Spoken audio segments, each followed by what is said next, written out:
say to Max and all the team who have been involved in this great project, you will probably understand now why when people ask me what it's like being chief rabbi, I say the greatest kindness that God ever does for us is that he never lets us know in advance what we're letting ourselves in for.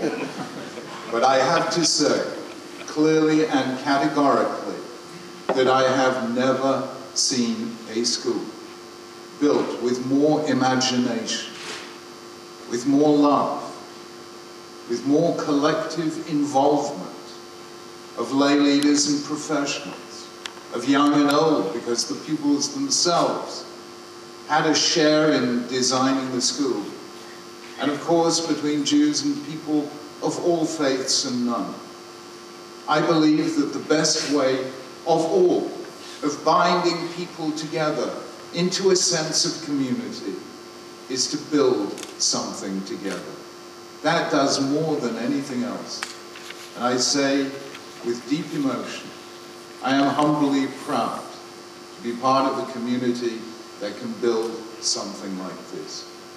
This is a new and distinguished chapter in an already distinguished history of this great school. It goes back on this side, of course, to 1957, but in fact, historically, King David, Liverpool goes back to 1840, to the early history of Jews in Liverpool. And King David always had a tremendous name for high academic achievement and for music. And now, thanks to the wonderful new sports facilities, it may well have one for sports as well. Jews are not known to be good at sports, but we're pretty good at putting on the refreshments afterwards. I want to congratulate everyone who's played a part in this project, and Max has mentioned many of them, and I will not mention names.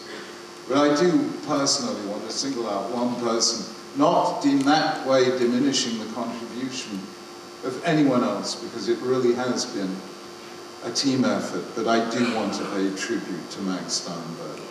Friends, please, applause is called.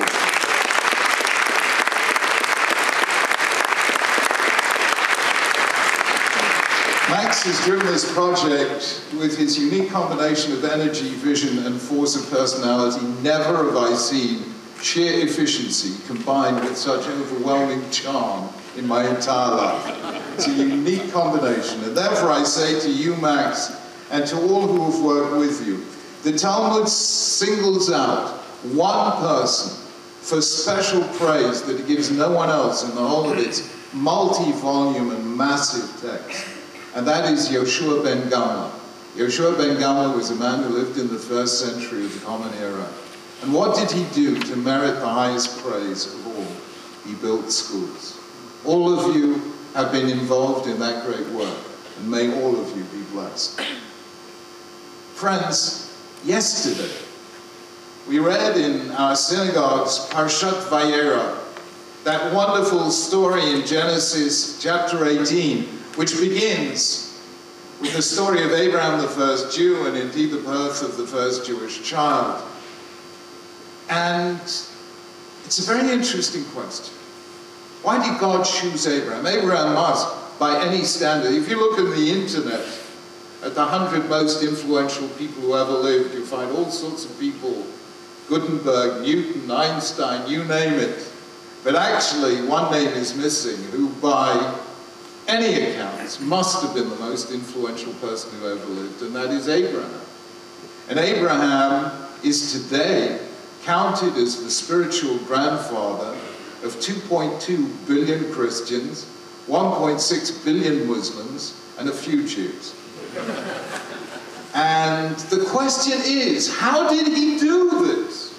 He was a man who ruled no empire, commanded no armies, performed no miracles, ruled no nation.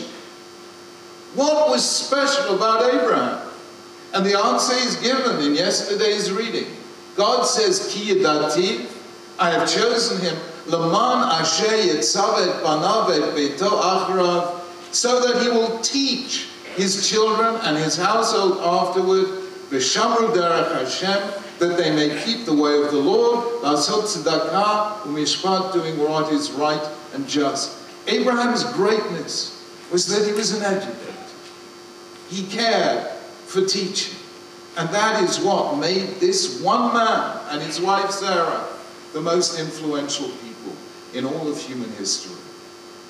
There is another passage of the Bible that I find absolutely fascinating. Here's a thought experiment. Your people have been in exile for 210 years. They've suffered slavery. They've suffered attempted genocide. And you, like Moses, are about to address them on the brink of their exodus and their freedom. They're all gathered. They're waiting to know what you're going to talk about. What would you talk about? Oh, sorry, I don't have an interactive whiteboard here. So I'm going to have to suggest some possible answers. You might have talked about freedom, yes, about liberty. You might have excited them with some words about the destination that lay ahead, the land flowing with milk and honey. Or if you were made of sterner stuff, you might have warned them of the difficulties ahead. You might have warned them of what Nelson Mandela called the long walk to freedom. If you had done any of those things, that would be a fine speech of a great leader. Moses did none of those things, and that is what made him a unique leader. If you look at Exodus 12 and 13, where he delivers that speech, you will see that he talks about none of those things, but 3 times he comes back to one subject. When your child asks you in future, why do we do this? This is how you shall teach him. When your children say this to you, this is how you shall answer them. You shall educate your child on that day. They are thinking about tomorrow. He is thinking about the distant future, and he is telling them education is the most important thing. Why? Because, as I put it many times before, to defend a country, you need an army. But to defend a civilization, you need schools. You need schools, you need education as the conversation between the generations. You need the life of the mind. And that is, I believe, what made our people the eternal people. I once pointed out to a class, to a room almost this big, full of head teachers. And I once said to them, you know, the greatest leader we ever had was called Moses. And you know what was the highest accolade we bestowed on him? We could have called him Moses the liberator, Moses the miracle worker, Moses the lawgiver. We did none of those things. We gave him the highest praise it is possible to give anyone in Judaism. We called him Moshe Rabbeinu, Moses our teacher. And at that point, somebody in the crowd put up his hand and said, please, Rabbi Sachs, could you stop being chief rabbi and become chief inspector of schools? But the truth is, education is the very matrix of a civilization. King David, Liverpool, is an unusual school. As you know, it's a Jewish school, most of whose pupils are not Jewish. And that is a very challenging idea. And it's, just as I have to say, it was challenging for me in the reverse situation. You know, I went to a school which was not known for being the training ground of future chief rabbis. It was called Christ College. And so I learned what it was to be a minority within a school, or a part of a school that had a religious ethos very different from mine. And what should be the guiding principle in a situation like that? And again, the answer was given in the biblical reading we read in Genesis 18 yesterday in the synagogue, where Abraham is sitting at the entrance to his tent, and he sees 3 strangers, 3 Arabs, 3 what he takes to be idolaters passing by, and he welcomes them into his house and gives them hospitality. And from this, the rabbis derived one of the most radical religious principles I've ever heard. Greater is hospitality to strangers than even welcoming the divine presence. Now, hospitality is a value that the great faiths all share. It is a Jewish value, but it's also a Christian value, and a Muslim value, and a Hindu value. And if you want to see hospitality of the finest form, you will go and see the way Sikhs do what they call langar, which is their equivalent of Haknasa Dorachim. And since it's a Chinese value as well in Taoism and in Confucianism, it's a wonderful value. And I have to tell you, a little shiver ran down my spine. I don't know if you felt the same thing, listening today to those kids from all faiths, singing together some of the most beautiful words of our Psalm, Psalm 121, Esainai Eleharim, I lift my eyes to the hills.